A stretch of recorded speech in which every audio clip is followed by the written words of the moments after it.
Now, this meeting is being live streamed. What is up, YouTube? It is Monday, and you know what that means. It's time for another stay at home open mic presented by the Barbed Wire Open Mic Series, aka BWOMS. I'm totally missing that on the point right there. My name is Richie David Marrufo. I am your host and MC. I am the project director of the Barbed Wire, and this is our Monday night show that we've been doing every single Monday since April of 2020. It's crazy when you say it like that, right? I looked and we have over 140 episodes on YouTube. And today, you guys continue to be part of that tradition. As always, we are going to tune in from people from not just El Paso and the surrounding area, but all over the country. And if lucky, sometimes all over the world. Thanks to the magic of the internet and Zoom, we're going to be live streaming this to you guys. So we do thank you guys for tuning in. If you're watching right now, thank you. That means you were actually waiting for us to get started, and that's truly special.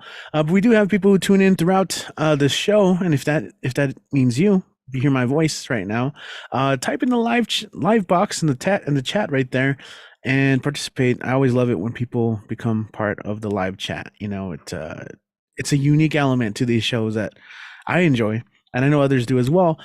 But other than that, this is like any other open mic. If you want to perform, all you have to do is sign up. Give me a couple performers, and I will update the link in the description below. For there, you might be able to find the link so you can sign up and perform yourself. It is a pretty short list tonight after a crazy one last week. I like the balance of it all, okay? So I'm not going to be disappointed if this is what we have, because I could also use a little bit of extra sleep this week. But without further ado, we do have, as I mentioned, the full-on list. I guess some quick housekeeping things. If you haven't already, make sure to check us out on other social media, whatever you use the most. You can just look up Barbed Wire Open Mic and we will show up. And if you are watching this on YouTube and you haven't subscribed, what are you doing? We have a bunch of other content in addition to these online mics. In fact, these last couple of days, I've uploaded 2 new poets that we're highlighting. One is Vanessa Abenojar, who is out of Seattle, currently living in New Mexico. She's performed here at least once or twice at the online mic. And she's also been making the drive to El Paso to perform at our live open mic. So I shared a poem that I filmed of her reading, dedicated to her little brother. And I see Dane Ince is text messaging me about joining in, so I'll get back to that. Dane, if you're watching right now, hopefully you can get on that sign-up sheet. We'll pass it along your way. Also, I uploaded a video of our friend Jesus Vargas, Puerto Rican poet, who's also living in El Paso. He's been reading at the open mics as well. Go check this out if you have a chance. Again, I'm just trying to grow this channel into a platform like we see all the time. Alrighty then, we're gonna go ahead start the show. Sorry, I'm getting messages. I'm trying to read everything. Sometimes I wish I had the Batman setup, in the Batcave, where he has all these monitors, giant monitors, and I could just sit back and see everything going on at once. But I'm limited, so I have to move screens around and where I'm looking, my phone, other monitor. Anyway, that's just me wasting time.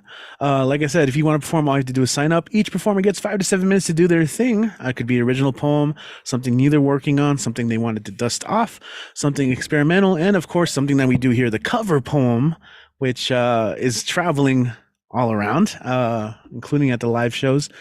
Because as Kit likes to say, if musicians can do covers, so can we. And I dig it. It's a really cool way to give a tribute to poets you admire, work you admire, or anything you feel that is thematic based on the time of year or anything going on that's relevant. With that said, let's go ahead and kick things off, as we often do many, many times, with Mike Sindler, someone I call our own lighthouse because he likes to promote the lighthouse. Let's go ahead and give the stage away. What is up, Mike? Happy Monday. Good to have you back here. Happy Monday. And yes, that lighthouse would be this lighthouse, which is lighthousewriters.org. And it has all kinds of wonderful things for writers of any kind of genre or format or whatever you're doing, whatever you might need help with or trying to build community. Cannot recommend it highly enough. I thought I would go ahead. There's a couple major things that we think about when we think about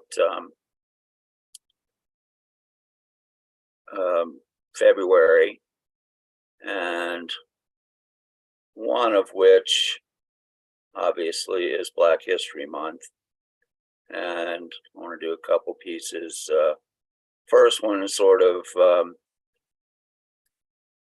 deals with the whole where many of us are coming from, as in being privileged. And it's called For Emily D. and Trayvon M. Privilege is the thing with ignorance that perches in the mind and sings the tune without the understanding and never stops at all. And gunshots in the night are heard. A youth has been gunned down. Towards the victim, blame is turned because his skin is brown. I hear about it on the news, online, and on TV, yet never question validity. It matters not to me. And the next piece, a little less cynical. It's a ringa called Bridge for John Lewis. He gave more in a day than most do in a life, but he gave every day as if it was the last chance to pass on the torch of love. He showed compassion while being kicked and beaten, never forgetting that the sickness that is hate can only be cured with love. He willed himself to transform anger to action, remaining peaceful with implacable courage and the soul of a healer. He was a bridge to the future, helping everyone cross over, his strong back never breaking, no matter the weight or pain. Bronze and stone statues will fall and be forgotten, fleeting monuments to valor or to hubris. His monument is progress. And I'm going to flip to the other thing we think about in February, which is romance. And so this is a different kind of bridge. This is Bridge Paris, a remembrance. True story, folks. On this bridge, poised paradox, oldest span named new, sane beneath, sigh, sin and belief, sign. Amour's vital artery, heart in motion, beating against K, rhythm of romance and ennui, gazing west past palaces, twilight tears sense into illusion, question hangs in air, cold, hard, river whispers answer, most romantic city, wrong woman. Maybe next time. And I will continue with another depressing thing here, and this is called Hours Before. This one's a triolet. Hours before Valentine's Day, my mind drifts back in time to you. I hear the things you used to say. Hours before Valentine's Day. You loved me, but you couldn't stay. I understand that they were true. Hours before Valentine's Day, my mind drifts back in time to you. And lastly, this is called Hot Yoga Babe. Also true story. I picked you up at the airport, holding up a sign that read, Hot Yoga Babe. You had sent me handmade tickets to be cashed in for various erotic favors. We used the whole booklet. But outside the apartment, away from the bed, boredom sat between us everywhere we went like a third wheel. Nothing but the carnal invoked interest. By the end of the week, we were both more than ready to part ways. I drove you back to DIA. You told me you had inexplicably never done it in a car. We checked off the list in the parking lot, my parting gift, I suppose. It could have ended much worse. Last lust dissolved in farewell kiss. Your smile when you read, "Hot yoga babe." That's how I'll always remember you. I never saw you again, and that's okay. Thank y'all. Awesome. Yes, thank you, Mike. And did you have any other things that you wanted to promote? Upcoming shows, features, publications? Oh, I do have some stuff coming up here in the. I know I'm doing a tumble words here. Like, when is that? The 25th. 25th. Yeah, I'm doing that, and then I'm going to be featuring at Time to Arrive on the 28th. Dane's open mic. That's pretty much what I got going on. But thanks for asking. Yeah, for sure. I know you always love to plug the Lighthouse Riders, but sometimes we want to hear from you too. And I will ask every now and then. But yeah, definitely tumble words. Appreciate it. Yes. And I will say, Dane, who just showed up, his open mic on Tuesdays is actually very nice. So. Time to Arrive. Exactly. And speaking of Dane, he just signed up. So I'm adding him to the list, and I will update in a moment for you guys so you guys can keep up with that. But always a great way to start off the show. Once again, welcome if you're just tuning in on our YouTube channel. This is our online open mic. If you want to perform, you can do so. There's still some spaces. Again, just be on the lookout for a sign-up sheet. Right now, we're going to go ahead and come back to El Paso, Texas, and tune in with Robin Schofield. Robin, happy Monday. Welcome back. Hey Richie, happy Monday, everybody. I'm gonna read my river poems again, except for one of them, which is brand new. So yeah, there it is. Okay, so I'm going to send these off to About Place Journal. And if you have any river poems, a lot of people in this reading live by rivers. You should send them to About Place Journal.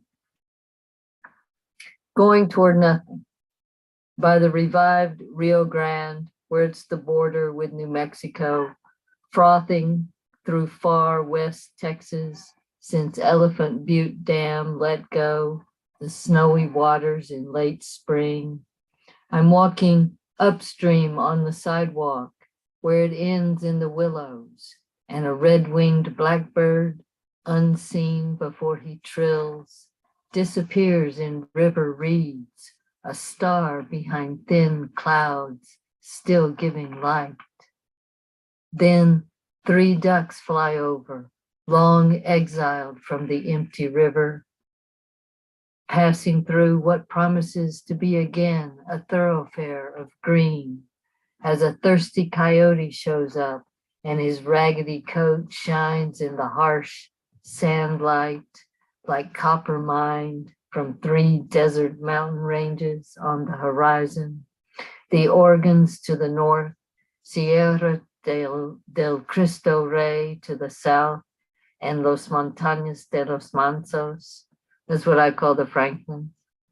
To the east, in 2 nations and 3 states, abandoned mines and tongues of slag peppering the landscape rivulets carve during the rainy months, all leading to the Rio Grande, again a mouth, a month before the monsoon, foamy and scum-ridden, subject of lawsuits and treaties, the ever-long debate over drought. And then this one's a really different poem about a river in the Upper Peninsula of Michigan. I have to say, I believe in Bigfoot. There was a sighting of Bigfoot on Google Earth. Could have been a bear, but maybe it was Bigfoot. This is called Sighting of Sasquatch, Upper Peninsula.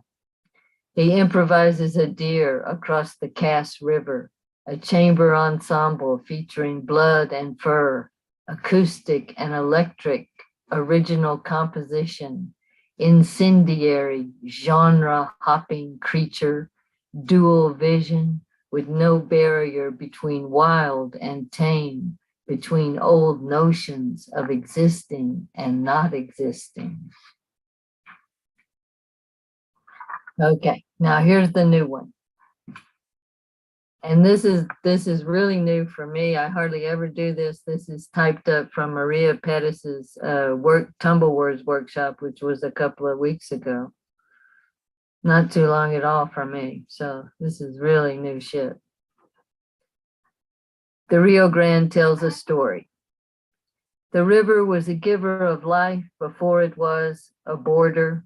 Foxes built their dens by the banks, and gray wolves wandered through, tracking elk and mule deer across sparse desert grasslands, over which Juan de Oñate rode his steed. No wonder he stopped at the raging Rio Bravo to give thanks, though he didn't seem like the grateful type, such a butcher in days to come, that he scandalized Mexican and Spanish elites alike and lived his life in exile after cutting off the left feet of the Hopi men and the right arms of the Acoma. The river in those days also gave life to a people, Los Mansos, who disappeared soon after the Spanish and Mexicans came, bringing the diseases that wiped them out. But the river flowed and flooded and gave life to the migrating birds, hawks and hummingbirds, Canada geese and sandhill cranes, to each their season and epic journeys. The fox trotting down the path, snow goose in her mouth. The gray wolves not yet marked as an enemy of the state. And there are birds that stay, red-winged blackbirds, swallows, white egrets, the great blue heron fishing for silvery minnows.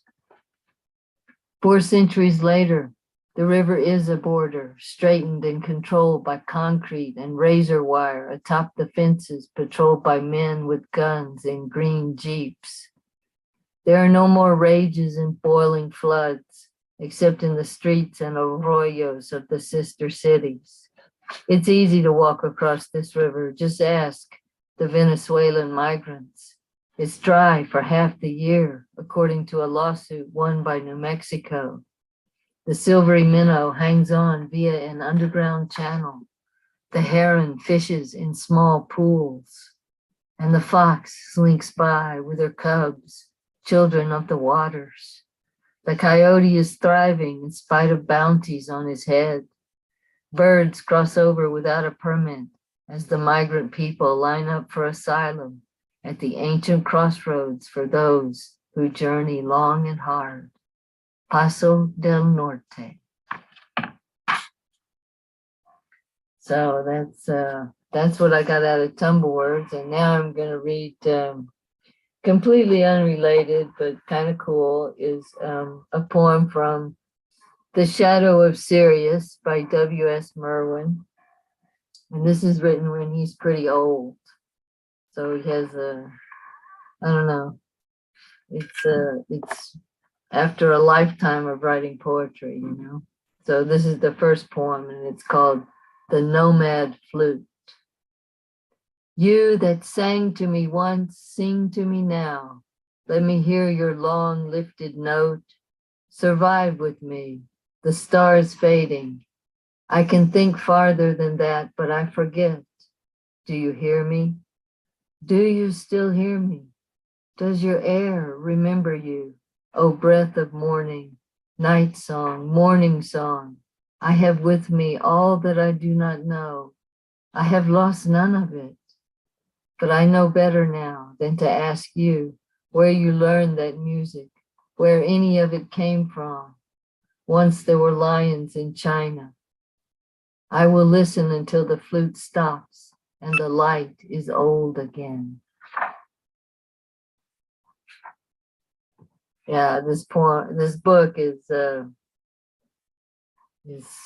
just full of meditations on that kind of thing. So I almost always go to Tumblewords, and I really recommend Tumblewords. I know, let's see. Oh yeah, Kid is doing it this weekend. The anti-love songs, anti-love poems. So that'll be fun. And I know I'm going to do one in April for National Poetry Month. I'm thinking it'll be a tribute to Charles Simic, who died, who was just a giant of modern poetry, and the spare, plain style, but somehow also surreal and disturbing. So it'll be fun to look at Charles Simic poems. So that's what I have tonight. Thank you, everybody. Awesome. Thank you, Robin. Excellent. Very, very much. It's always great. And Robin got to read at our first poetry night that we had last month at Capri. I think we had about 18 poets sign up and read. So that was awesome. We have another one coming up this month on the 21st. So in a couple of weeks. And I do want to make a correction. Last week, I did talk about a tribute for Donna Snyder at Old Sheepdog Brewery. And I believe I said the wrong date. That it is actually the 17th. So February 17th, we're going to be having that tribute. It's going to be in person. But I believe if you guys want to send a piece in dedication, you can send a video file. And the ones who are kind of heading up all of that is Poet Khan, who you guys would know, and Cassie Olguin Petinato, who I don't think she's been here. She's probably signed up. And has she actually read? I don't know. I'm kind of looking at Kit through the little Zoom window because if anyone would know, he would know. I think she was on a very early one, but not since we really took off. But she did host a very well-regarded Tumblewords in September. Yes, awesome. So cool, awesome. I just wanted to make sure that I corrected that mistake. It was pointed out to me last week. What is actually happening this Friday the 10th is one of our open mics at Craft Rhythm and Brews. So if you guys are in the El Paso area, check us out. We do have a link tree where you can find a calendar of events. Anyway, I want to give a shout out to Luis Santiago over there on YouTube. It's always great having you on. It's been a while, but Luis always participates in the chat. I always appreciate that. Okay, we're gonna go ahead and keep going. Sorry, I took a little long there, but definitely check out Tumblewords, guys. We're gonna go ahead and keep going and go to Pittsburgh for our next couple of performers. And next up, we have none other than Vale Larkin. They've got Words of the Prophets play going on, lots going on. So I'll make sure to share any appropriate links that are posted. So Vale, good to see you. Happy Monday. Thanks. Happy Monday. Yeah, I have this Thursday, the 9th, I'll be featuring at Canyon Poets. That's at 10 p.m. Eastern on Zoom. And this coming Sunday, the 12th, I'll be featuring with Fumfa. And that you can watch that on YouTube or Facebook or IG, a lot of different places. I'm going to do 3 poems today. First one I wrote for my aunt. Alzheimer's runs in my family, including early onset, and my aunt is in the end stages of early onset Alzheimer's right now. And she's quite young, so it's very difficult. For the one it is taking. We are watching this thing eat you alive. Tiny bites of your brain every month, every week, and now the days are counting down.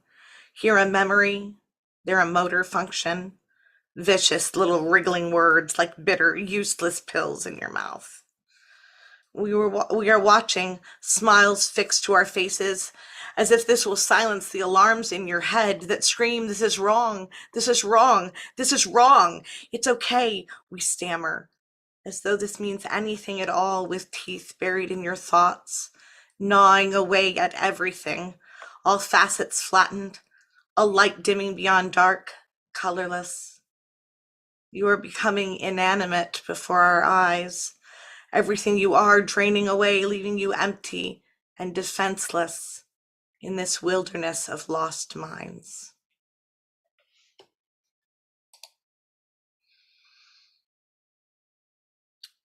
This next one is a little lighter. 2 steps forward into the forest. Light through tessellated tangles of brown skin and green blood, vitality and endurance, making of the air a shimmering net, capturing dust motes, small insects, and the footsteps of venturers. Caught in chiaroscuro, glen to glade, sun to shade, caught like milkweed in the web of transition from bright life to vespertine imagination. Magical miasmas rise from spongy moss and leaf litter like rich carpet underneath the vaulted ceiling of the tabernacle woods. The atmosphere is not interrupted by bird songs. Rather, they enrich the silence, slipping sideways to preserve its pristine nature, and only ringing briefly underneath the hum of hush. Something chitinous and clever rasps itself against the nerves of any of who have come so far. A sudden roar, and then the crisp calls faltering back below into the all-encompassing voice of the forest. All its weight, all its meaning, all its memory, like the richness our histories lack, whispers where the trees are singing. The sun is still right in the very edge of vision. Grass clings, but falling quickly, the body shedding its memory of the fields, leaving it to nourish the mysteries. Turn back, or not. There is no unknowing.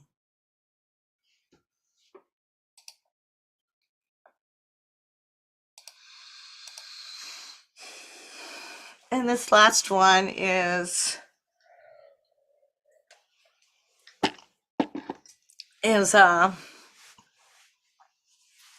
about kind of the vast extinction event that is humanity. It's called postmortem. It's the tastes and textures that get to you first. Roast pork fat, coating your tongue and lips with slick richness. Bloody beef, barely warmed over and still dripping. All the small bones of birds, crunching and crushing between your teeth as they grind like millstones, and your mouth fills with the redolent rankness of every creature you have ever killed or consumed. The lives you imagined were lifeless are loudest. Ripe tomatoes weeping while their seeds slump into your hand. Bitter greens screaming, and their fibrous flesh tears with a sound like the crack after a lightning strike, that harsh and electric, their spirits splitting. The crisp limbs of carrots and celery bleed into your throat while their fronds gasp and collapse. There are a few silent, slim-legged stowaways, of course, wriggling their last in the hollows of your cheeks, then sucked down without thought or awareness. Watch your footsteps as they crush the soil. Entire cultures of bacteria, ants in their sisterhoods, bees lost to folly and suicide missions. Watch your hands take and take, fistful by fistful, and never enough, pulling from the air and soil, pouring it out again carelessly, and breathing in the last dying breaths of a world ocean. We were built to destroy. We have always taken life, we living. We love to say predator, like there is a difference. But behemoth to virus, we fall to each other. We are become death, terminus est. If hell is, then mine will be all of them, watching and silent as I drown in my own appetites.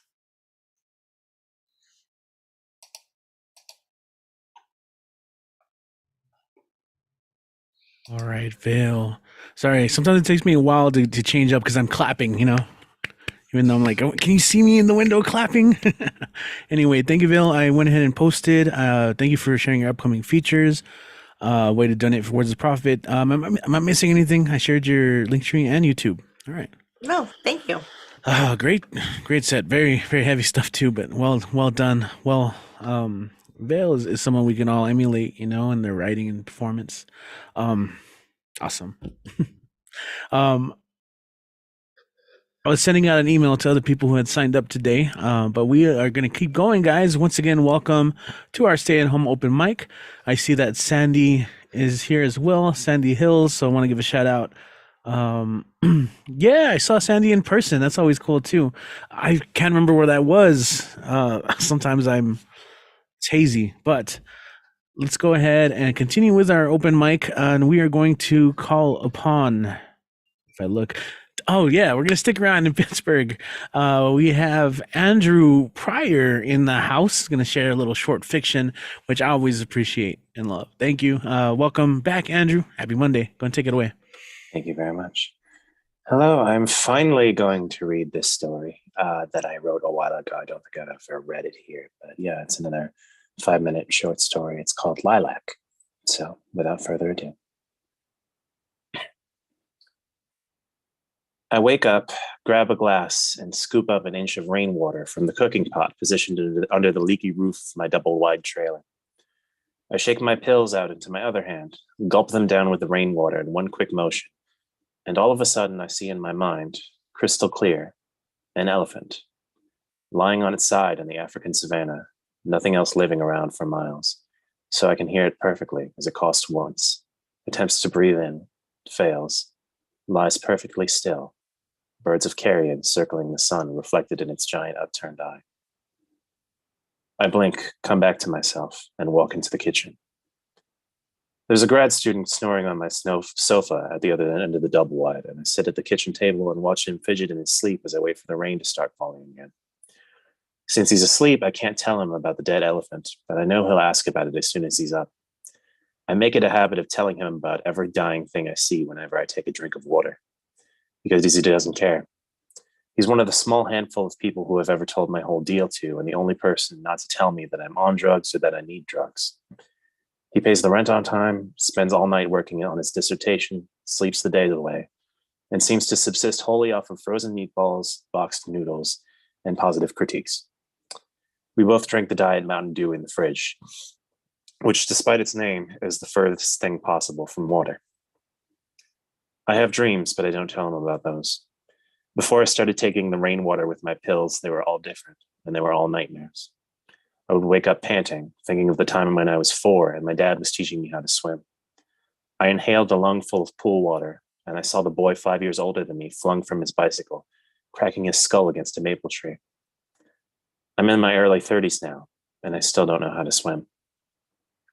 That was before the daily dose of rainwater, and now I have the same dream every night where I stand in front of death. Only death isn't an angel or a skeleton with a black hood. Death is thousands of bales of straw stacked on top of each other, and black as tar, and all around me are thousands of people tearing the bales apart, and I'm right along searching with them, and we're all looking for the same thing, something small and golden that could be a needle, or a key, or a pill, and no one knows for sure what it is. Sometimes I keep searching until the dream is over, but more often than not I stand up, my arms black and smudged up to the elbows, and I go to sleep on top of the pile of death I've made. Then I wake up, and in my waking life, I'm a different kind of straw. I'm pale, I'm rail thin, and I want the water to go through me as fast as possible. The rain starts pattering against the roof again, pinging against the cooking pot back in my bedroom. I close the door of the double wide quietly, and my roommate's snoring is uninterrupted.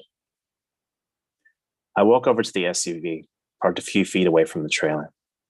It's been parked there for 5 years. I can see the woman's face in the beaded raindrops on the hood, hair flowing over the front bumper. I found out real soon after I bought the car that the reason it came so cheap was that it came from a hit and run a couple of years back. Now I walk to the store whenever I need Diet Mountain Dew. I look at her face, look between the water droplets running over the chrome, hear the sound of the rain all around me. I held my hands out of the car hood, imagined the dark bales of straw in front of me, and swiped down, tearing into them once again. And when my eyes open, I'm on the red hood of the car, the size of a gnat, the size of a speck in the distance. And I'm dreaming and I'm awake, and all around me are creatures the size of the dead elephant, bulbous and pulsing and made of raindrops. They squelch on stubby thick legs, clear and glistening, and they smell like breath burbling up through grass and mud after a storm. I stagger out of their way, trying to get my footing on the slick surface, and as I get closer to them, I see the tiny creatures floating inside each one, piloting them. Arms and legs and body all made of tar black straw. They swim in circles. They float and spin and loop the loop around each other and wave their limbs at me, and I can't see their faces, but I can tell that they're laughing. And before long, I'm laughing so hard I'm crying as the afterlife parades all around me. Ash-feathered children made of deaths and swirling inside every drop of water. And then I'm back standing in front of the SUV with my hands hovering over the hood. And I knew that if I told anyone that I knew exactly what happens after you die, they would tell me that I was on drugs or that I needed drugs. And I realize I'm not crying. I haven't cried in God knows how long. It's just the rain running down my face that's making me blink. The next morning, I scoop up an inch of rainwater in a glass, take my pills, and learn how my mom died. It was all right. I probably could have guessed.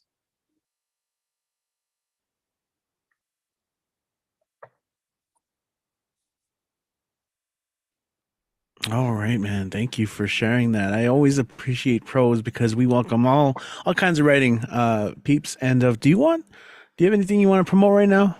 I know you're not still kind of working on that stuff, right? Yeah, I'll post the links in the chat, or do the one link. But yeah, no, I'm just kind of dealing with some real life stuff right now. I'm just trying to be patient, trying to realize that it's a marathon, not a sprint. Yeah, absolutely. That's a great reminder too for anyone listening. Thank you, Andrew, for joining us. Appreciate it. We do have at this point of the semester, we have high school students, college students tuning in. So those of you listening, that's some great advice right there. It is a marathon, not a sprint. Sometimes we try and approach it that, and then we burn out, or we get dejected, or we lose focus. So try and think of that long-term game, especially in writing, publishing, editing, all that stuff. It's going to take that time for sure. A little bit of that resiliency and perseverance. All right. Let's go ahead.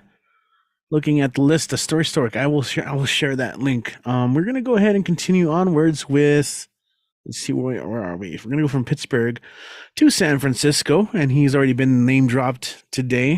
He is the host of Time to Arrive open mic on Tuesdays.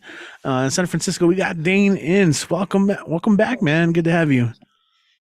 Thank you. It's good to be here. And oh my goodness, the work is so terrific. Thanks everybody. Thank you so much. I have three pieces. One of them is brand new. The head hangs over the edge of the bed. You were gone away. The kind of dead you left. It's like you died, vomiting on the hardwood floor. Oh, look, carrots, peas, and corn sparkle in dawn light. Superpower gone. I finger it precious, diamond-like, mourning the loss. I'd do anything to get you back. Anything disappears. These are words I can never say. They will be unheard. The power of them, a magic spell. Who knows what terror they may conjure? Incantation, a howl, a shout, a scream, a moan, a whisper, a sigh, a blessing, a curse, an epithet, a eulogy, a prayer. The words of gods put in titans' mouths by poets, a song, a sound, invocation. I'm so weak, I find old pictures taken by a boyfriend who left you before I came along, vulnerable, wet and naked, outline, sheen, moist, sunburn in Hawaii. Grief ties my heart in knots. The ties they bind in tragedy. I have lost 3 wives. 3 wives are lost to me. This next piece is be like a broken black vinegaron on cool slab on gray garage, the one on the Lotteria card. We played under the mulberry tree. That's what we called it. We ate berries until we were ill. Just up the highway from the dam that held back the Rio Grande till it floods Guerrero, till it flooded Roma, blood and bloom, thunderclouds reflection on Emerald Jewel Falcon Lake. This next piece is about a river. The river flows. The river does not care about you. You may fight upstream, you may float with the flow. The river does not know you are there. The business of the river will not be interrupted by you. After we are all gone, there is still the river. The river has a dharma. You have a dharma. You may not trade for another. On calm days, the river reflects the mirrored perfection of the surrounding world. If you break the surface of the river by jumping in, the reflection is changed, but it's still perfect. You may hold one thing, 10 things, 100 things. You cannot hold everything. Everything holds you. When you let go, gravity works perfectly every time.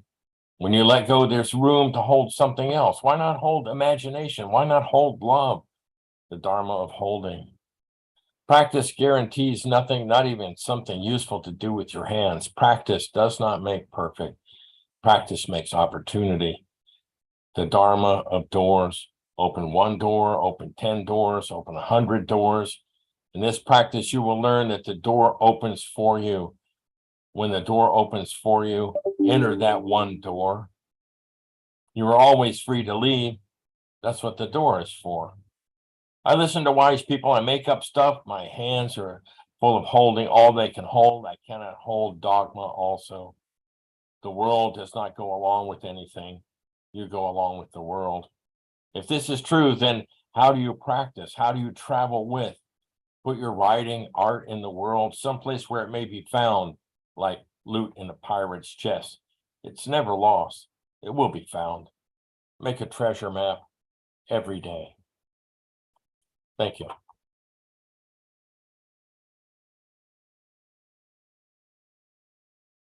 All right, thank you. I love making treasure maps. Got to make one tomorrow morning, in fact. Dane, Cole, do you got anything? What do you have for your show tomorrow, or anything else you'd like to plug before we move on? Yeah, let me just say that I just have a wonderful spirit of love and light. Eddie Potastic is going to be the feature tomorrow, and no, we're just plugging along and getting, well, Michael said he was going to be featuring. Just a bunch of features. Just check out a Time to Arrive on Facebook, and you can follow up there. I'm doing writing, a bunch of book projects in mind and stuff like that. So when it's more firmed up, I'll give you guys a holler. Thanks very much, Richie. Wonderful space you have here. Cool. I'm glad you can make it. Thank you so much. Yeah, check that out. Time to Arrive. If you guys, I see a lot of people on our live chat. If you can go check out their show as well, for sure. Yeah, and Ed is fantastic. You can't have Poetastic without fantastic. Let's go ahead and he has signed up, but he's not here yet. So let's see. We're gonna go ahead and continue with the list. Let's see. People not here. Okay, Kit. We got Kit. Kit is here. He's Mr. Monday Night. He's always here. You know what I'm saying? So without further ado, we're going to go ahead and bring him up. What is up, Kit, man? Good to see you. Good to be seen. Hello, Richie. Hello, everyone. Hello, people in the future. Do you have any messages for me? Never mind. That can wait. It's going to have to wait. One from me, and then going to resume the story I was reading for January. Sort of not quite done with it. I picked a story that was too long, but we'll work with it. Okay, I wrote this on Saturday in Tumbleworks.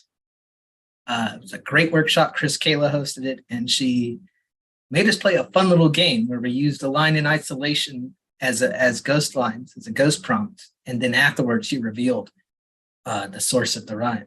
The source of the lines. It was very cool. And this came out of that. I sit in the forest talking of death, which is monotonous, especially since no one believes me. The trees already know death. They make a pageant of it every winter. They don't need me to tell them. They have been teaching children about the cycles painstakingly. Everyone who has heard a tree fall knows why. They regard me as the lout at the wedding. They are not sure whose cousin I am. The animals know death. They associate it with me. They are scrambling away. They treat me like a door-to-door salesman, loudly proclaiming their annoyance in order to divert a stronger fear. I know death, but I pretend I don't, because I want to embarrass it socially. I want it to feel anxious when it approaches me, to shirk away like a clumsy servant and not remind me why I can't ask for advice from the only other person that's ever had my job title. I know death, but I pretend that I don't. I gossip about it. I maliciously lie about it. I tell my lies to the bare trees and the hibernating snakes, willing to trade looking foolish for feeling powerful.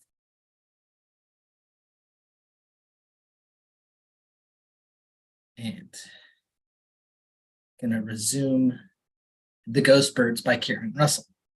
If you don't remember where we were, go back a couple weeks and then come back when you're ready.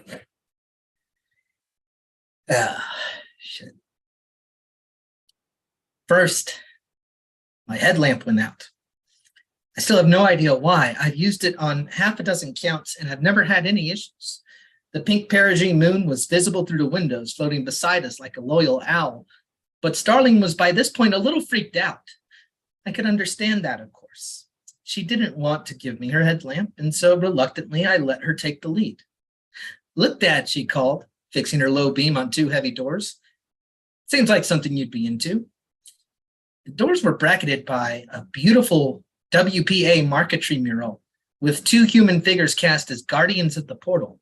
A young barefoot girl stood under the tree of life with a dove on one arm. And I swear she looked just like Starling. The wood grain turned an undersea green and mauve as she spun her light over the door's engraving, "Send us forth to be builders of a better world." We reached a stairwell filled with 4 inches of gray ash. Starling autographed it with her sneaker toe. "Look up, honey," I said, tipping her chin until the lantern beam reached the far wall. A replica of the chimney rose out of the shadows, and dozens of kiln-baked birds hugged puffy clouds of all the things to survive. Ash had buried half the staircase, but some 5th grade classroom's ancient mosaic still clung to the wall, sweetly misshapen swifts that retained the doughy imprint of their 10-year-old creator's fingers. Next, we made our way through the silent museum of the gymnasium, the scoreboard still legible. Swifts 36, Lions 28. "An unlikely win for the Swifts," Starling mumbled. We paused to take a water break. Most of our supplies were back on the hilltop. I hadn't imagined we'd spend so much time in the school. Had I known, we could have spent the night here and waited to see if the ghost Swifts would leave the chimney at daybreak. Starling wanted to take her mask off. So did I, to be honest. But I thought of Yesenia's horrified face and said no, better to be safe.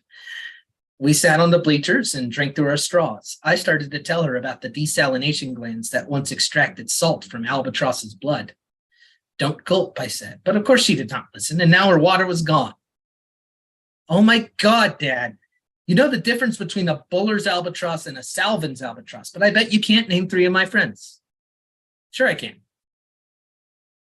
Diego. He was my best friend in kindergarten. He joined the Star Guild years ago. Amy? Dead," she said with a gloomy satisfaction. "Okay, I'm not playing this game." Starling stood up from the bleachers, wheeling on the court. "Well, I hope we can find at least one Swift tonight. Do you know how bad it's going to feel if we get stood up by 11,000 ghosts?" She made a face. "Oh, believe me," I told her, "I know." Her goofy, real laugh was a gift to me, one of the rarest sounds in the galaxy. We searched the ground floor for another hour. I'd expected an entrance to the boiler room, access to the chimney. Instead, I found a 2x2 panel in the wall beside the old janitor's closet, which opened outward like an oven door and fed into a terrifyingly narrow chute with a 90-degree bend. The old dinosaur of a steam boiler waited after the bend. Were we going to cram ourselves inside the chute like a letter through an old mail slot? I couldn't settle on the best order of operations. If I went in first, I might get stuck, leaving Starling alone. But if she went first, worst might happen. Only now do I wonder that I did not consider a third option, leaving the building. I swore I could hear a chirping, dim and repeated. Do you hear them, Starling? She cocked her head, staring at me illegibly under the headlamp's halo. Maybe, she said at last. Maybe I do. Should I go in, Dad? I'll go. I might need you to pull me out if it gets any tighter. Decades of dried bird shit filled the chute. We scooped out guano with our gloved hands, watching it crack and plume apart. At last, I was able to wedge myself in up to my waist and shove myself forward, holding my breath out of habit, as all humans instinctively do when entering an unknown element. Now I was grateful for the bulky Tyvek suit, which I ordinarily despise. Starling was right behind me. Wait, honey, I called uselessly. She grunted as she pulled herself through the chute, and then we each turned in a slow circle in the closet-sized room. 2 hulking steam boilers, unused for almost a century or more, glowered at us. Ancient red and green pipes. But then we looked up. Rising for what felt like miles and miles above our heads was the chimney, like an 80-foot telescope. Dad! Dad! Starling reached both arms into the chimney and closed her fingers around the lowest rung of a rusted maintenance ladder. Our eyes flew up the tunnel together, a heavy dark where no ghosts roosted, hemmed in by blank brick, out the top of which we could see the deep black sky and the rippling light of stars. I smiled tightly, trying to conceal my disappointment, because what I saw was only what anyone would expect to see in a decaying chimney. Exposed rebar, calcium-eaten brick, not a single feather in sight, nothing opaque or glowing, dead or living. The outrageously thick paste of excrement was the only proof that those swifts had ever roosted here. The chirping had ceased as abruptly as it began. No bodies. No spirits. Okay, Dad, Starling was saying behind me. I'm feeling a little claustro. Sorry we didn't find any ghosts. I'm ready to go back now. I gave the ladder an inquisitive shake. I thought I might climb a little way up to investigate. Sometimes a ghost bird is camouflaged in dense shadow, waiting for living eyes to strike it like a match head and send it leaping into view. Dad, my daughter called from the shadows, can you help me? The chute won't open. Panic had already infiltrated her voice by the time I reached her.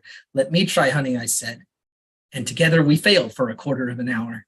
The chute that led back into the wider hallway wouldn't budge. I made a bad mistake then, hurling my full weight against it like a linebacker, hoping I might force it inward, and instead sealing it completely. Something holding the door shut, Starling cried. Are the ghost slits blocking it? And I told her no.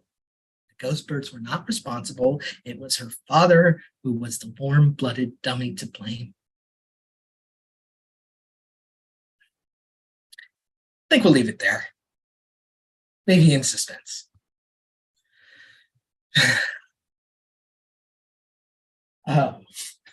I see some of you are unhappy with that. I'm sorry about that. That's the way it goes. I have everyone in gallery view on my second screen, and I look up, and the first thing I see is them flipping me off. I understand their viewpoints. That's an instruction manual. There it is. Oh, okay. Instagram at Kit Ren Away, Twitter at Kit Talk Sports, Kofi.com/Kit Ren. Say a lot about football. Forgot what Facebook is called. It's called Facebook. You can find me there pretty easily. You can send me an email. You can drop something in the tip jar via PayPal. I'm on Goodreads where I post reviews as soon as I finish things. And Tumblewords Project.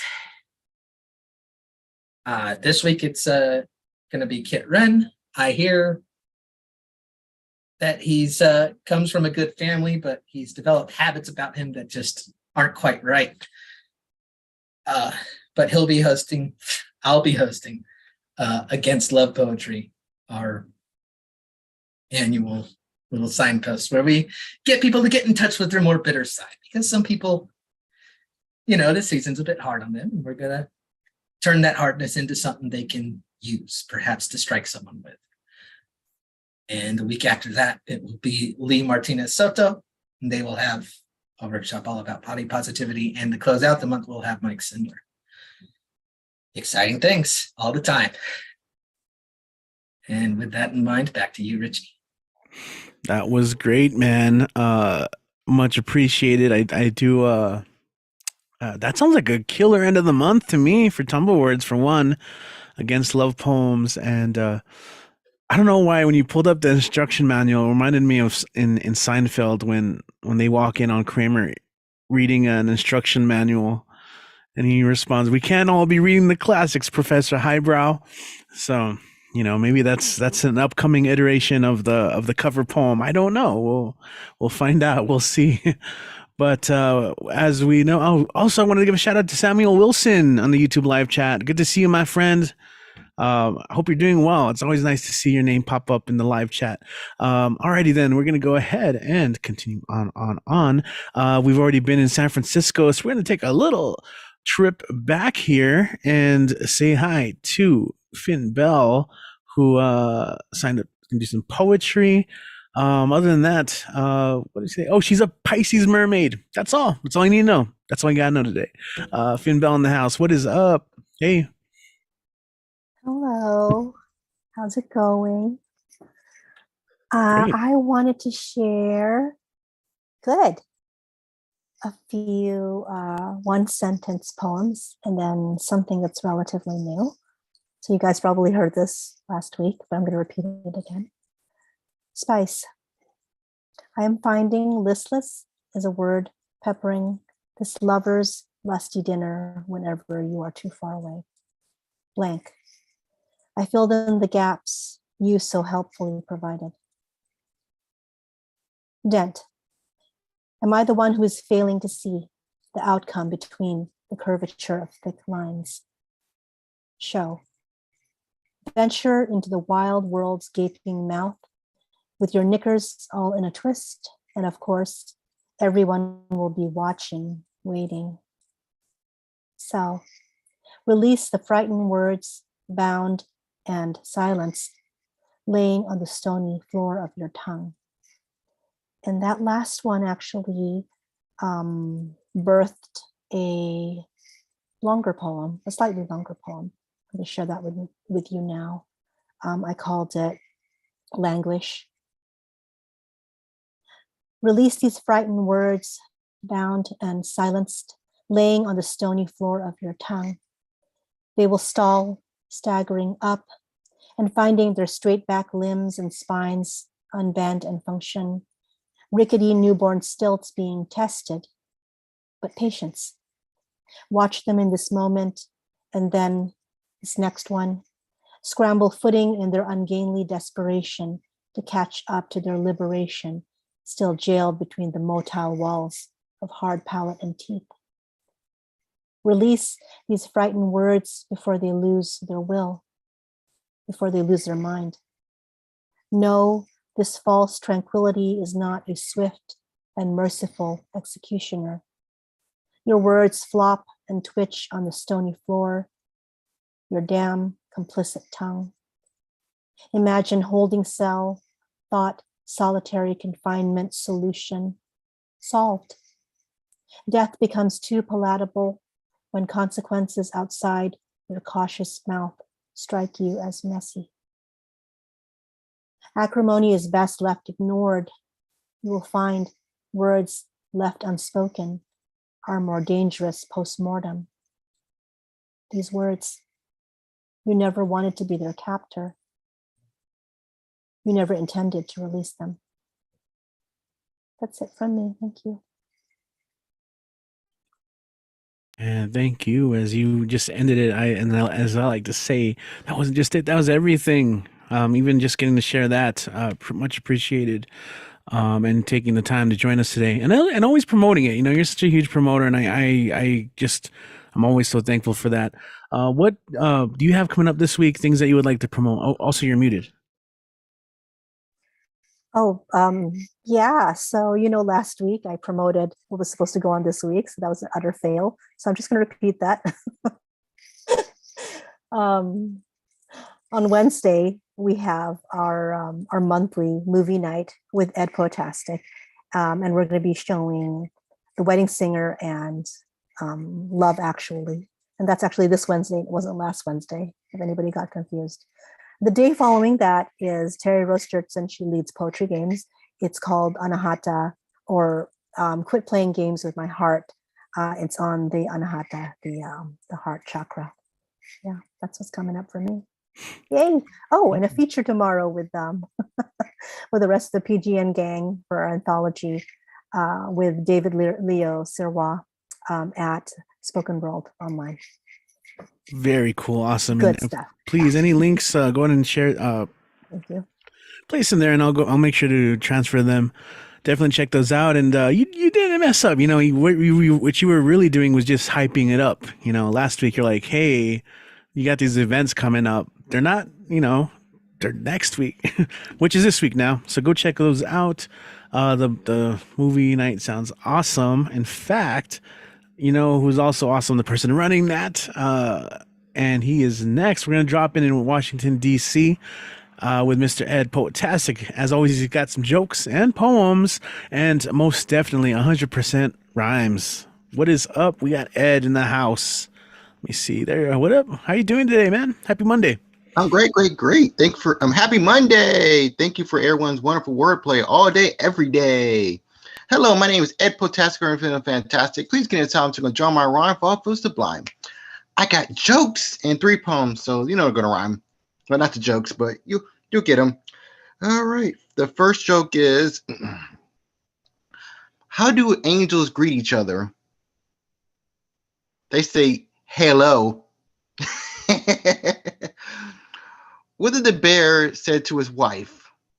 Honey, I know you're grizzly, but you're hibernating at the wrong cave.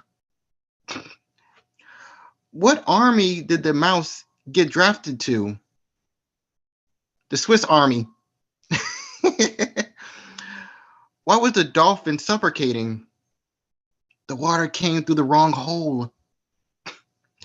And why was the whale sad?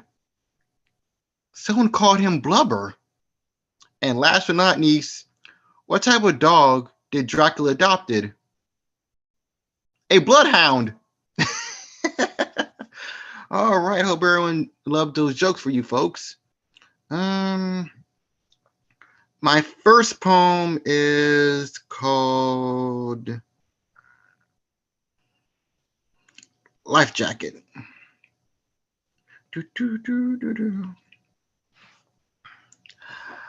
I wish you could stop from that ledge, my friend. You could cut ties with all the lives that you've been living in, and that you've been sorry about that.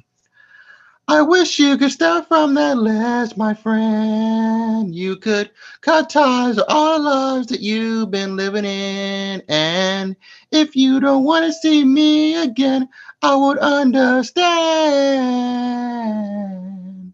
I will understand. Please, suicide is a selfish thing. We all know that shadows cling. Don't suffocate in bee stings. Life is full of bittersweet flings. Please understand that depression is scary. Don't nestle in chaotic tapestry. You can guarantee it. Only you hold the key. Don't keep crying venomous seas. Please, lies are full of deceit. Only gasoline can fuel your heat. Don't let it keep biting at your feet. Don't keep feeling incomplete. Please, lovers come and go. Please let your heart lay frozen in snow. Don't keep getting pecked by crows. So you know your glow can still flow. Please, poverty is temporary. You can ask Larry, Harry, or Jerry. Money can leave you wary. On the contrary, say what you can carry. Please don't be anxious. They're just restless nerves. They feel above us, but they're beneath us. Please make the darkness oblivious. Please, misdeeds are mistakes. We live what we make. Please don't let your future break. There are more bigger things at stake. Please, mental illness is tough. We're all full of complex stuff. You don't have to stay rough. You can always remove those invisible cuffs. Please understand that social constructs are unreal. Does it take a short time to heal? Please don't let it crush your will. It's everything but true or real. Please remember that problems are lessons. There is a sun on every horizon. You can't solve all kinds of situations. For information, let have no combination or explanation. Please, we've all been there. Please realize someone cares. You can always bear what you share. Don't let yourself suffer from walls and tears. Please, you're the only one. Please live with all your might and sight underneath the sun. Please don't leave your life undone. Please think about anyone or someone. Please, please realize you matter. Hey, no more downfall banter. You can put the past away. I wish you can start from that list, my friend. I would understand. I wish you can start from that list, my friend. I can understand. I wish you can start from that list, my friend. I can understand. I can understand. All right. This other one's called Crimson Arrow. It's tearing up my heart when I'm with you, but when we are apart, I feel it too. And no matter what I do, I feel the pain with or without you. I remember playing a game of drunken roulette. Oh boy, it's quite the shame. Left me a river of regret and death. Enough about that. This is about the lovers. I know we have each other. I know we hit each other with bolts of thunder. But remember, accept and nurture one another. This will make your days more luckier and sunnier. Can't give up with widowers. I know you miss him or her. May you feel their warmth or whispers. They want you to live and not suffer. Remember the frigid winters and warm summers. Keep them alive. You haven't lost your color. Don't stop the buffer. You haven't lost your luster. Can't even get out the singles. Trust me, I know love isn't easy. Sometimes too hard or too breezy. Sometimes your exes are two-faced and sleazy. Sometimes I can feel queasy and squeezy. Love is still first, easy peasy lemon squeezy. Love's not a word but an action. Love heals and gives deep satisfaction. Love is a needy and greedy transaction. Love is an empathetic and sympathetic attraction. Love is a big addition, not a huge subtraction. Love is a soothing and calming fraction. Love is a real interaction, not a careless distraction. All right, got one more for an encore forevermore. Woohoo! Okay, this is called Freedom Ring.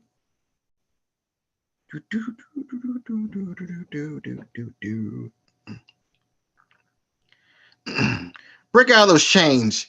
You don't have to live that way. Don't let it seep inside your brain. Just say okay, then obey. Don't soak up the frigid rain. Don't let your hopes burn and decay. Don't get enveloped by your pain. Don't think in gray, gray, and gray. Don't believe your life is down the drain. Don't just hope, stop, then pray. Don't just think your hollow remains. Don't wish for death to carry you away. Don't just do or robotically explain. Don't just be a tool on full display. Don't just be another title in this domain. Don't just be the victim or the prey. Don't just keep sniffing that melancholy cocaine. Don't just say, hey, hey, hey, then stay. Don't just cry, then scream and complain. Don't just wear those anchors like deodorant spray. Don't just believe this is your immortal campaign. Don't just be a vast, empty, blank tray. Don't just drive in your same old lane. Don't just think it's about pay and repay, then replay. Don't bask in misery. Life isn't milky plain. Don't just stay mute, but roar what you gotta say. Don't just think you're just iron in your veins. Don't just stay rooted, but treat life like it's your birthday. Thank you. All right, Ed. Thank you. So you're going to be reading tomorrow at Time to Write. What else? What else you have going on this week? Let us know. Give us a quick rundown. In rhyme, if you will, or not. Oh, sure. Just however you want, man. Where can we find you? I can rhyme all the time because it makes me feel sublime. You have to get lost in divine. I just love its wonderful chime. Well, I'm actually have a feature at Dan's wonderful open mic time to arrive at 9 p.m. Eastern Standard Time. So if you're just bored or want to listen to some rhyme, I have rhymes on full supply. If it's a crime to rhyme, it doesn't cost you a nickel, penny, or a dime. But if you want to follow me, please feel free. Well, but first, we have to give it to this wonderful open mic that makes our Monday night such a delight in the wonderful spotlight. But if you want to follow me, please feel free. My Facebook's Eddie Foreman, and my IG is EddieForm92. And remember, if the mic is right, I'll be there to sparkle my protestic insight. If you send me a question, if you think a guess, the answer is yes. Hope everyone stay healthy, safe, and blessed. And never stop singing the wonderful words outside your chest. Never stop being and thinking and doing your best. That was you got it all in there, man. You got it. You hit all the points, man. I got the checklist going on. All right, there it is. There it is. On and strong all day long. I love it. Thank you, Ed. Appreciate it. Go follow him online and go check out where he's making his moves.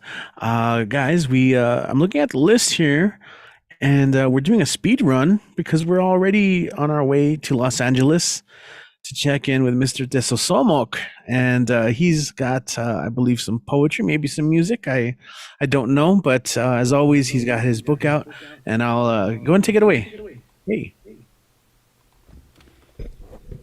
Hey, Richie. I'm gonna do Dan the Man on you. Wait Okay. up! Can you wait? No, hold on. So I have another review I wanted to share, and then I can do a song after, if that's okay. Word. All right. So for those of you who were at the New Year earlier, I'm sorry. This is a repeat. My book's out, getting some great reviews. I wanted to share this international review. This is review. I'm not your Chihuahua. No soy tu Chihuahua. If poetry could be self-help, then this is the best book I'd recommend. Edelmira Muro, teacher and educational psychologist for over 23 years in Mexico. I'm not your Chihuahua. Yo no soy tu Chihuahua. The second collection of poetry from Chicano author Tesosomok is very different from his first book, Gashes, Poems and Pain from the Halls of Injustice, published by Floricanto Press. That work was a collection of his best pieces from the last 30 years of work. I'm Not Your Chihuahua, published by Amos Calco Books. His second poetry collection has special elements. First, it is a bilingual work. Code switch English and Spanish, and second part is in Spanish. This is very unique in poetry collections. This is well themed across all 7 sections via the elevation of the Mexican albur, double meaning. I know Dan the Man's been sharing some with you guys over the last couple of months. An attractive narrative due to the mixed elements, Mexican albur on a philosophical level, bilingual, extraordinarily difficult due to its translation into Spanish. The theme is uniformly distributed in each essay. The jocularity of the theme achieved across 7 essays with an invitation for reflection, humor, and picturesque narrative that makes you enjoy the whole book end to end. This book invited me to carry out a deep reflection where personally I became an agent of change. I know that it is a somewhat complicated task, but not impossible. I was led through a process of change at a personal level. I engaged in a journey of psychological introspection that has yet to be completed.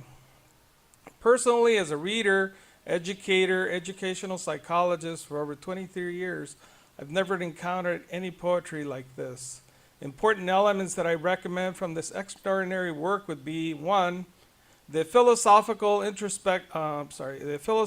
elevation that the author makes with the Mexican vulgar albur, double entendre. Number 2, psychological introspection aimed at not romanticizing lost identity, such as the absence of autonomy and belonging, where I am convinced where I'm convinced was the watershed to entice me to become an agent of change. Number 3, the role of the Mexican dog as an animal to universalize the human condition. A poetry collection that exceeded my expectations. It surprised me with its leading elements. The most important thing and what is inevitably rescued is what the author achieves with his narrative, especially for me, a subliminal invitation to make a reflection beyond myth and ideologies, but to also become agents of change. I wish there was a greater distribution of this poetry collection. In the essay Puttering Pup, I was impressed by the quote, "This puppy urinates on your diversity and lack of critical terrain. We are not sniffing out a Malinsi-like lineage. We have been sown by 25 million, not by a specular drop of Iberian DNA." A statement to help us abandon false myths and ideologies. In the essay Mythical Mammals, it helped me establish a personal sense of authenticity. The mythical mammal articulates a genuine longing to move away from the quantum vacuum of alienation, the mythical mammal that evokes wishes and manifests a spiritual relationship with the earth, the world, and rematriates humanity. I highly recommend this work. It comes with a deceptive structure that you will enjoy. Humorous Mexican albur taken to a philosophical level, easy to digest, and will keep you hooked from beginning to end. This is, for me, and for all those readers who want to give themselves the opportunity to become agents of change with a sense of belonging and being, Edelmira Muro, teacher and educational psychologist for over 23 years in the schools of Zacatecas, Mexico. Thank you. Pretty cool. Wow. All right, let's go for the carrot, as they say.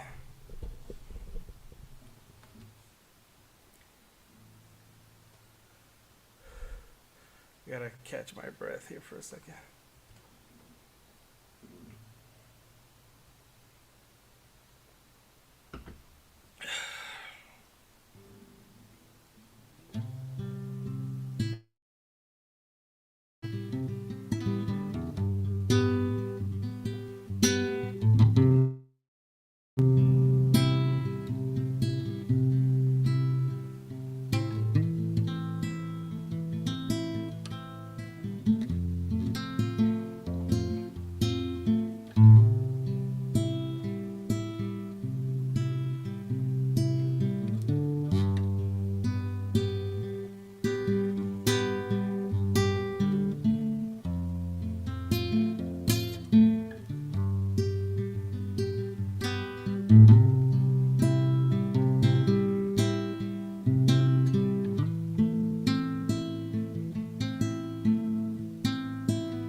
Riding on the city of New Orleans, Illinois Central Monday morning rail.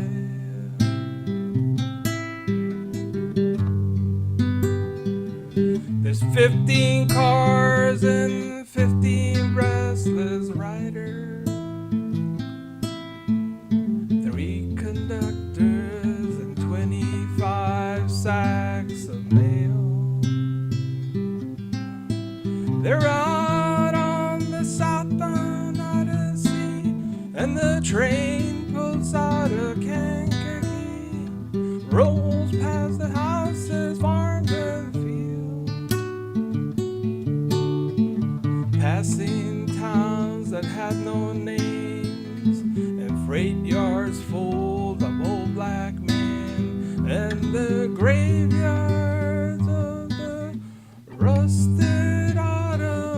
Singing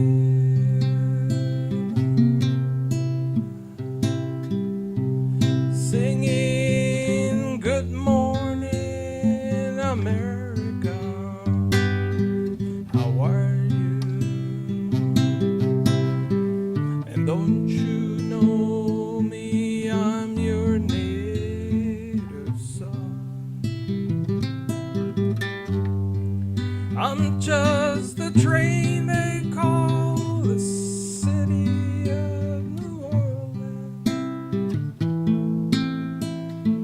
I'll be gone 500 miles when the day is done.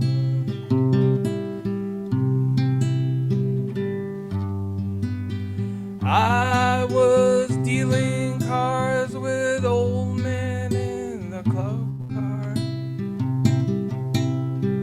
and it's penny a point, there ain't nobody's keeping score. Won't you pass the paper bag that holds the tequila? You can feel the wheels rumbling neath the floor. And sons of Pullman porters and the sons of engineers all ride daddy's magic carpet, it's made of steel.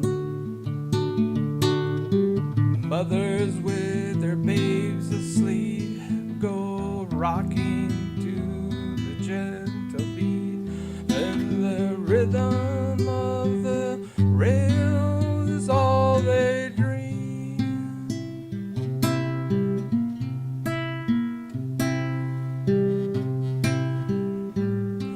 Singing good morning America, how are you?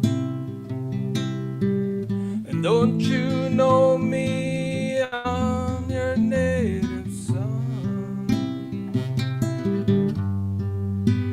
Just the train they call the city of New Orleans.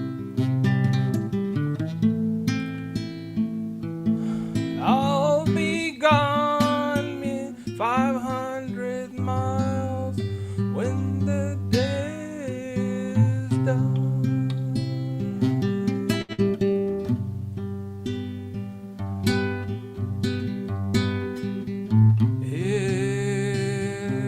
It's time on the city of New Orleans, and we're the changing cars in Memphis, Tennessee.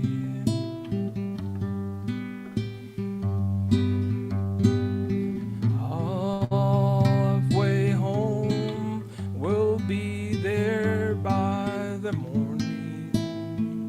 Through the Mississippi darkness, rolling to the sea.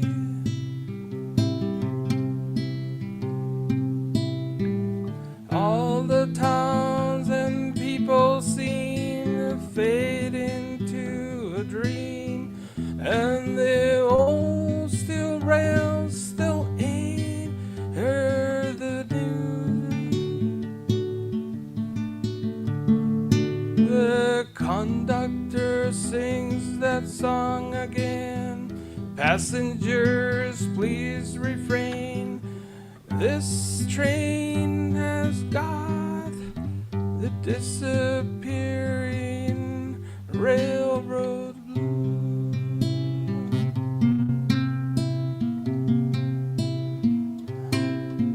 Singing good night America, how are you? And don't you know me, I'm your native son.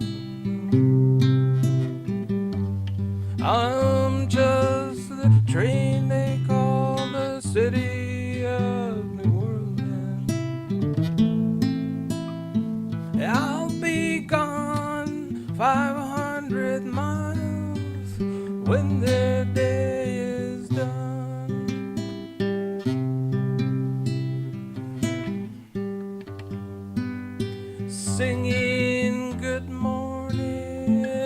America. How are you? And don't you know me? I'm your native son. I'm just the train they call the city of New Orleans. I'll be gone 500 miles before the day is gone.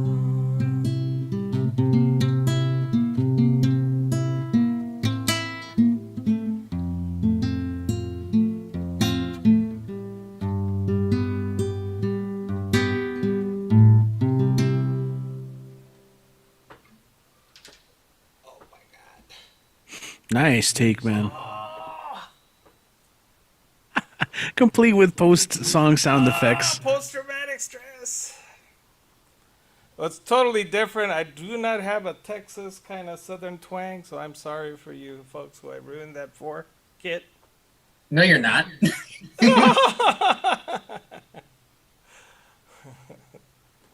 Thank you. I hope you guys That's enjoyed funny. that. That was an interesting song.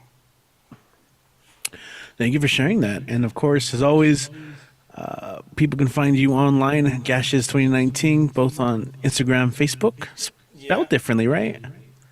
Correct. Yeah. Well, not spelled out, just approached differently. I Well, guess. actually, if you just type 2019, the number, it would also take you there. It just redirects. Sweet. And of course, you also have the Pandemic Poets Facebook group. And what else? I feel like I'm missing something. Oh, and then I'll be on Dane's show coming up on, believe, the 21st. So Dane is gonna have me. I'm gonna be headlining with someone else. Featured, I mean. That's Very all I cool. got, Richie. All right. Thank you. Appreciate that as always. Oh man. I like the songs, it's fun to hear them, and your take, and I'm not as familiar with them, so that's my version of them now. But I'm gonna check them out. I always look them up too. I look up the lyrics and like the story behind it. It's a kind of a cool way to I guess give context as I'm listening to it. All right, everyone. I was actually lucky enough to see Steve Goodman do it. Oh, that is nice. That is nice. You guys do great with you. I mean, this is a great way to not only discover like other writers and poets, like when you guys do the covers, but from Mike reading from authors and Tez playing them and all the references and allusions. It's also a great way to like hear a lot of songwriters and singers too in that way. Okay. Sandy Hills is giving a quiz on the online chat. So if you guys want to check that out, you can check it out. I think, hold on, let me double check. I don't think anybody else here is signed up, which means it is time to bring in. I was going to say, time to release the Kraken. Bring in the Jabberwocky. It's time for the Wookiee. It is time for, I don't know what I'm doing. Let's go ahead and bring up Mr. Dan the Man, as we do. Bring up Dan the Man weekly. Here you go. What up, Dan? How's everyone doing tonight? Nice shirt. Release the Dan. Release the Dan. Thank Click. you. Yep. Well, as you know, I already, as I went to the EP Fest, I'm sorry, the EP Media Fest.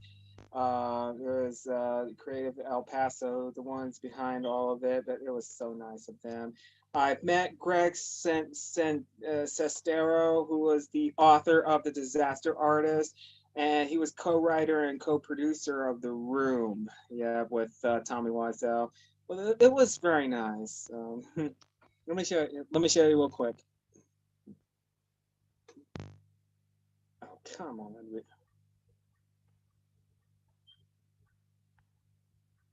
Really? Oh, please.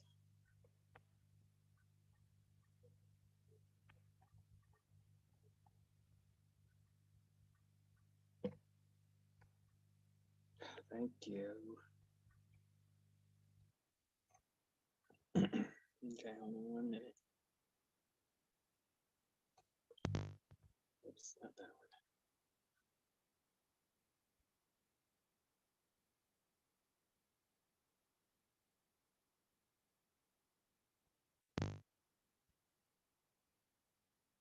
There he is, Greg Sestero. Anybody heard of him? Yep, he's from The Get-Go. The Room, as you may, the movie is go. His name is Sestero, like almost rhymes with stereo. Nobody heard of Greg Sestero? Anybody heard of him? Anybody know about The Room, directed by Tommy Wiseau? It's a 2004 bad movie that later became a cult classic. And it was late. And anybody know of the film The Disaster Artist? The 2017 film with James Franco and his brother Dave Franco. It was based on his memoir written by Greg Sestero that got an Oscar nod for Best Adapted Screenplay. No. Okay. Yeah, okay. So everybody does not know of Greg Sestero, the one that nearly rhymes with stereo. Stereo kind of almost reminds me of Frank Ray's song. It's a song from The Get-Go. All right, yeah, that was very nice. Yeah, I know it. I know it. Yeah, The Disaster Artist in The Room. Yeah, two great. It's weird. The guy's famous for being famous. Really. yeah. Yeah, so it was nice of him. Yeah, so he just released he just released an executive, and he became an executive producer for another film they just released called The Christmas Tapes, which is a holiday horror film like based on the real life tape. So it's going to be released on Tubi and among others. So I'll keep you posted. And he's planning to make a film right here in El Paso, but we'll keep you posted and the updates come available. Okay. Since we're now in the month of February, this is part 2, A Child's Calendar by John Updike, a month of February.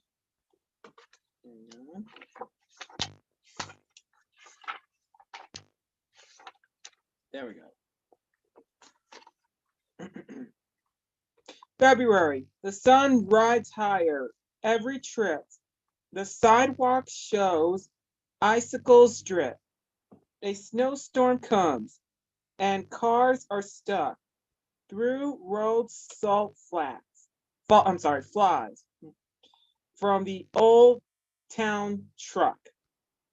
The chickadees grow plump on seeds that mother pours, whether they can feed, and snipping scissors run to cut out hearts for everyone. See that? And there it is, the month of February.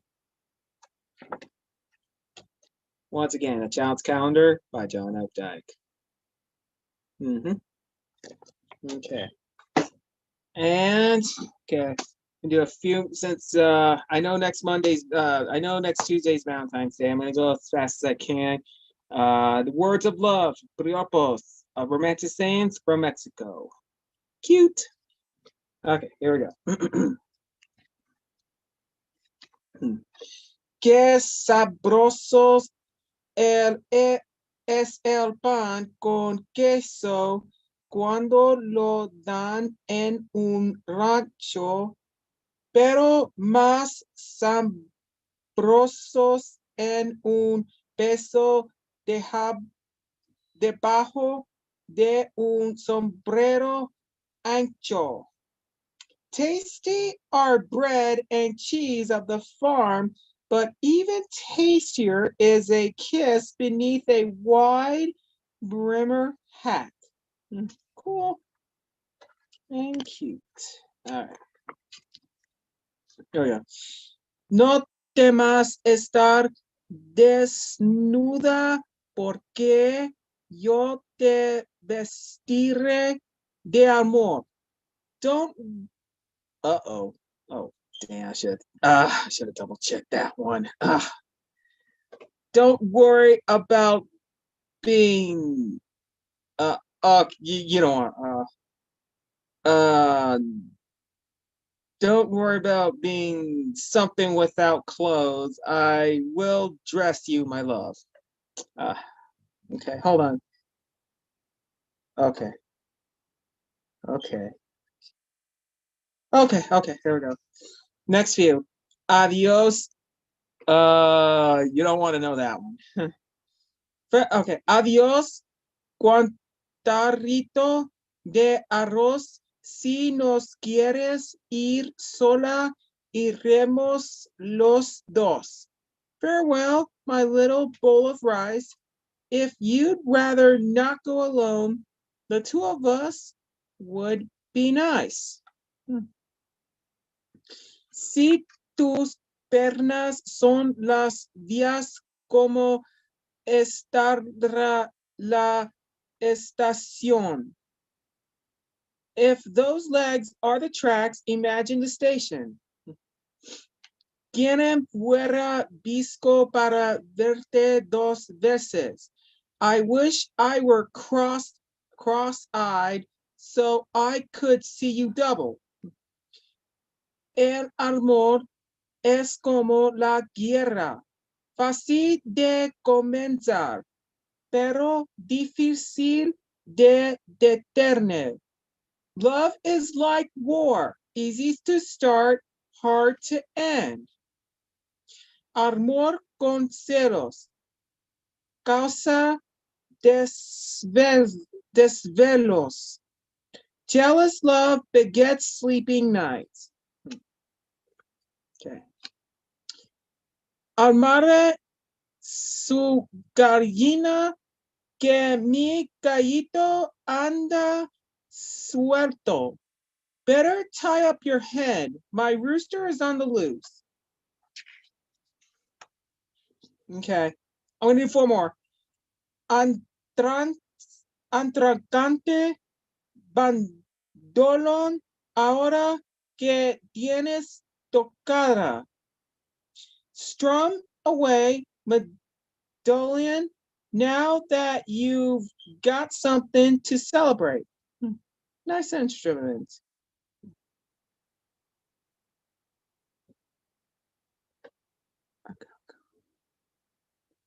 Okay. No, don't want that one.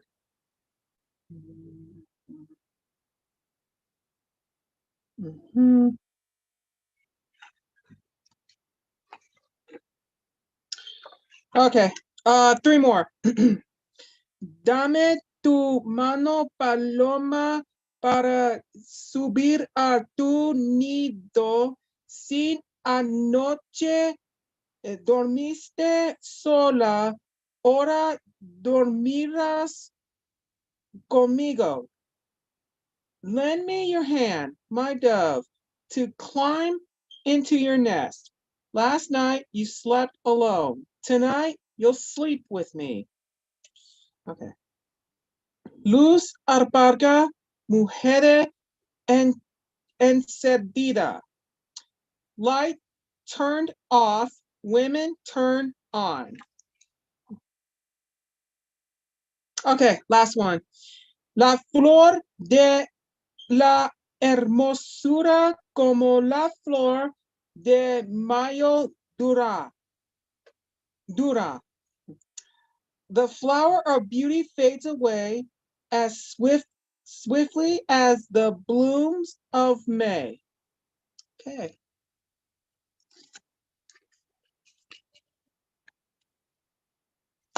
Yeah. I had to skip one because one has one's a little off road on adult content that yet you don't want to know that one. So That's why we're here, Dan. That's the content we're here for. It's BWOMS After Hours, man. Yeah. Thing goes. Border love, piropos, romantic sayings from Mexico. Yep. Okay. Before I call it a night, give me 1 minute. Hold on.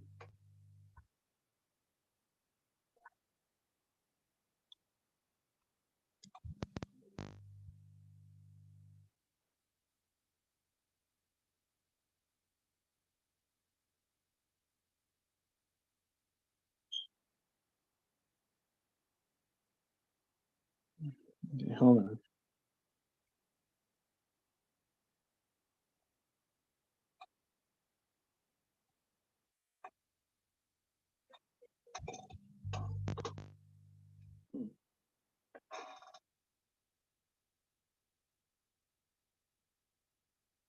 There we go. Well, you see that? You smell that? Everything's all a fact. That is roses. Smell roses, son. I love the smell of roses in the morning. You know, we have that. We have that floors. There's a lot of the hill that we've seen. A lot of roses. All you see for 12 hours, we give one. Smells like romance. Someday I want to win your heart. And there is no way you cannot be apart. Yep. That's the quote I used from Colonel Bill Kilgore, Lieutenant Colonel Bill Kilgore from Apocalypse Now, played by Robert Duvall, which he got an Oscar now for that one. It'll be 3 years before he got an Oscar win for Tender Minces. Well, yeah, that's the quote I really like. Substituting that one, like saying instead of napalm would be roses. Like saying, you smell that? You smell that? Napalm, son. I love the smell of napalm in the morning. Nothing else in the world. Yeah, yeah. So napalm. Okay, all right, guys. Okay, all right. My time's almost up. Okay, so I apologize for the delay. So, all right. Yeah, okay, just hang tight.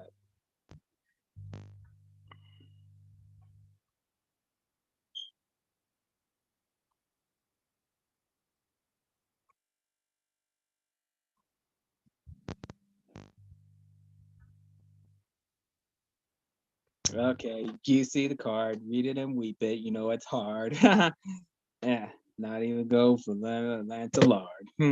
All right. Yeah, I'm behind post on Facebook and Twitter. I don't know about Twitter, but I'm catching up on Instagram. So but you know what to do. Just find Dan the Man's Weekly on YouTube. Don't forget to subscribe my channel and don't forget the hashtag Dan the Man's Weekly.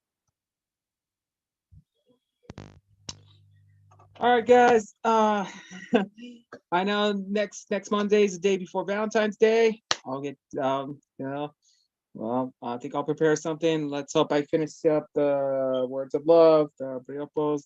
Yeah. Okay. All right, guys. Thanks a lot for watching. I'll see you guys next time. Okay, Richie. If there's anybody else, if not, let's call it a night.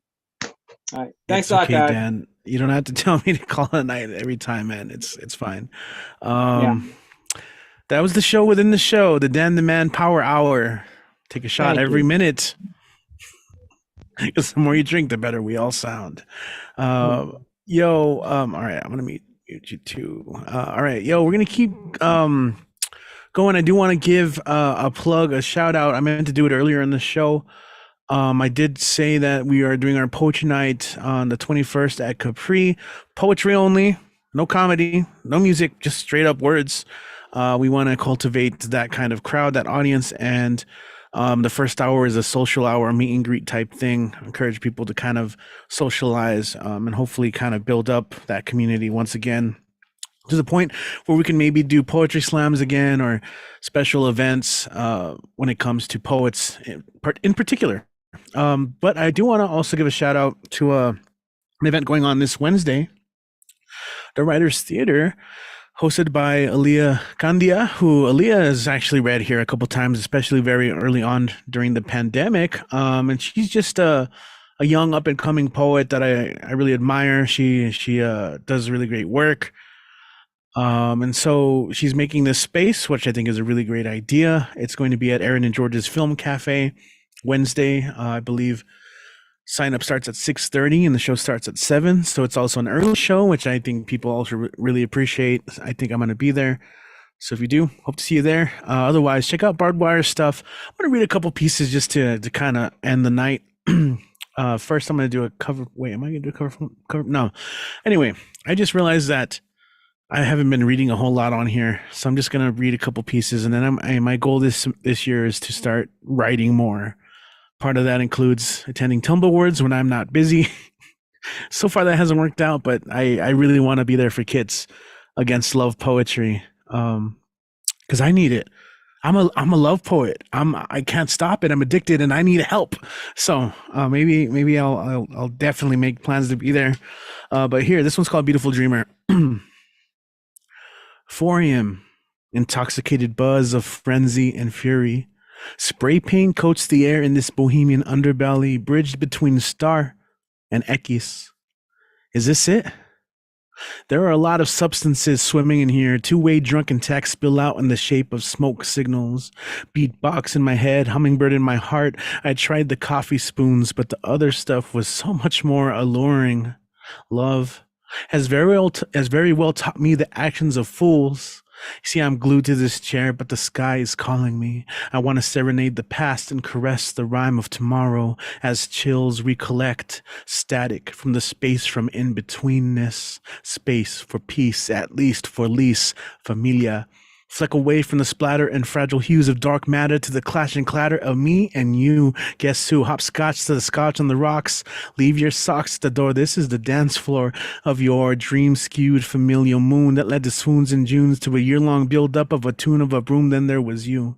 Fortune and frenzy, flame and fury. Turntable turbulence, burn the beat, jump in the jukebox, and supreme screen scene of tactile tectonics. It's a sonic boombox to rock your socks, stomp your feet. Café con pan melodies. Jump in on your jealousy. It's a jigsaw jive to a shindig jig. You dig, I'll spread out like dirt. Through the hurt and the sandstorm form of white sand energies, we'll see a new sense of urgency.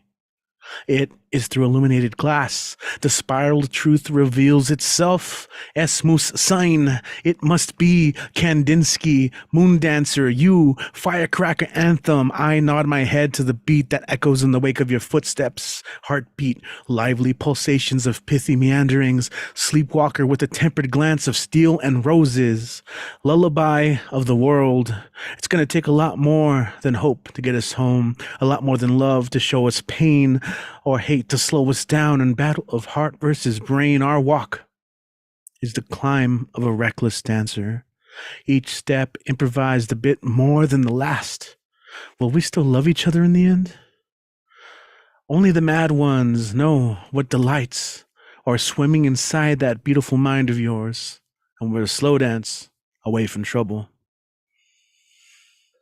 All right. That one doesn't really have a name yet, so all right, I'm going to end with this one. In the air. Can you dig it? These soft, syrupy syllables of sweet and sonic tonic, a saxophonic and savory strings dipped in melodic prose. This is midnight music. A little something to dance to. Behold, this tapestry of creation and destruction. It is the folding and unfolding of the cosmos in the breath of a moment. These are songs to hold on the tip of your tongue, as if sung from celestial vagabond bloomings from bent around the street corner and nowhere else but tomorrow. Don't ingest the smoke. There's so much more in the air, like music. See, we're running on empty and the moon is near full. We got the whole night ahead of us and just enough fuel as origami dreams of the heart take flight. Having never before believed so much in the potential of a horizon, carve your name into sidewalks. Etch your essence into the secret passageways of underground cities. Look for those hidden corridors that keep and hold the secret blues of desolation. Angels, solemn, happy in their otherworldly glow of existence, will walk down crossroads and explore chords of resistance. We're all students to the sounds of a Monday night or any other. Everything else is embellishment. Mystified by the music, we succumb to the late night mellow beats of infinite theoretical musings. See, these are songs to hold on the tip of your tongue, as if sung from celestial vagabond bloomings of bent around the straight corner and nowhere else but tomorrow. In this all too big world, it grows heavier in the hearts of poets with hungry eyes, always just looking for one more note. The end. Se acabó. All right, guys, thank you so much for sticking around. We are going to be back, as always, next Monday. Be on the lookout for the sign-up sheet. I'm going to try and get into the habit of posting all these things earlier. And part of that is because I already have all that stuff set up. I just need to post it. So maybe be on the lookout for it during the week, and see if that helps a little bit. If you guys were playing along with the quiz game, the quiz that Sandy was giving, she was typing out some lyrics. It was Cypress Hill, Illusion. See, I would have missed it. I don't know Cypress Hill like that. I know a couple. I know some of it, but not that one. So I'll have to listen to it. Anyway, guys, for the Stay at Home Open Mic, our live stream, we're going to go ahead and end today. As always, some of us will stay online and chat and talk for a little bit in the after party. If you guys ever want to join us for the after party, and maybe even share any work that you want to share without the live stream element, you guys are more than welcome to get some feedback on pieces, advice, just vent, rant. We do it all. Otherwise, we will see you guys next Monday. Much love, everyone who did tune in. If you're just watching the replay, still leave a comment. Let us know you were here. Say hi. All right. See you guys next time. Peace.